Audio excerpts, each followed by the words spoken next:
सर्वांना. सर्वांचा आजचा दिवस आनंदाचा जावो. चला तर आजच्या व्हिडिओमध्ये मी फ्रीजमध्ये भाज्या स्टोअर कशा करून ठेवते आणि भाजीपाला आणल्यानंतर कशी काळजी घेते या संदर्भातचा व्हिडिओ आहे. तर आज मी सकाळी सकाळी बाजारात गेले. मला छान फ्रेश पालक मिळाली, त्याचबरोबर कोथिंबीर, मेथी, आवळे मिळाले.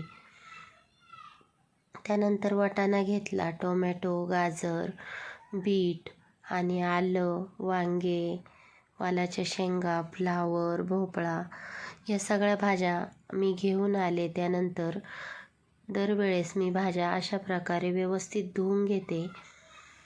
त्यानंतर व्यवस्थित पुसून फॅनखाली सुकून देते आणि नंतर भाज्या स्टोअर करून ठेवते. तर आवळे पण छान व्यवस्थित धुवून घेतले. त्याचबरोबर हिरवी मिरची ती पण व्यवस्थित धुवून व्यवस्थित पुसून तिचे पण मी देठ काढून ठेवत असते. तर बटाटे पण मी धुवून घेते. अशा प्रकारे संपूर्ण भाज्या धुवून घेतल्या. त्यानंतर एका कपड्यावरती ठेवून सगळ्या भाज्या व्यवस्थित पुसून घेते आणि त्यानंतर फ्रीजमध्ये स्टोअर करून ठेवत असते.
तर अशा प्रकारे भाज्या व्यवस्थित धुवून फॅनखाली सुकून आणि नंतर कंटेनरमध्ये व्यवस्थित भरून ठेवल्या तर भाज्या 8 दिवस व्यवस्थित टिकतात. तर इथे मी कोथिंबीर व्यवस्थित निवडून ठेवली.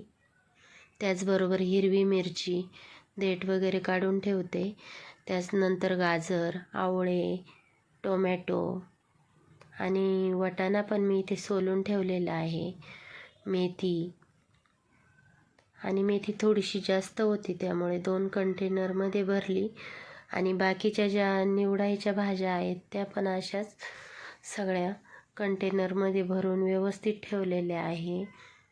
तर अशा प्रकारे जर भाज्या व्यवस्थित स्टोअर करून ठेवल्या तर भाज्या जास्त टिकतात पण आपल्याला घ्यायला पण सोप्या होतात.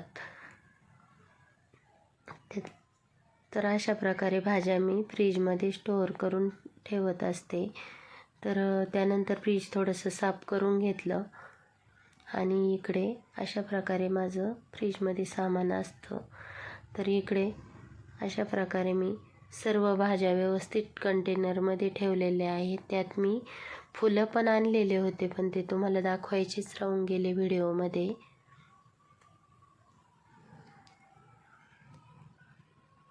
अशा मी फ्रीजमध्ये भाज्या स्टोअर करून ठेवते आणि जो खालचा ट्रे आहे त्यात मी बटाटे, फ्लावर अशा ज्या मोठ्या मोठ्या भाज्या आहेत त्या खाली ठेवते. त्यानंतर वरती दूध, एक्स्ट्राचं सामान आतमध्ये असतं आणि वरती असे 12 कंटेनर ते ठेवते. इकडे आपलं जे जे लागतं ते सामाने, ठेचे वगैरे अशा प्रकारे ठेवते. तर तुम्हाला आजचा व्हिडिओ आवडला असेल तर व्हिडिओला जास्तीत जास्त लाईक, शेअर, सबस्क्राईब करा. पुन्हा भेटू एक छानशा ब्लॉगसोबत. तोपर्यंत सर्वांना बाय.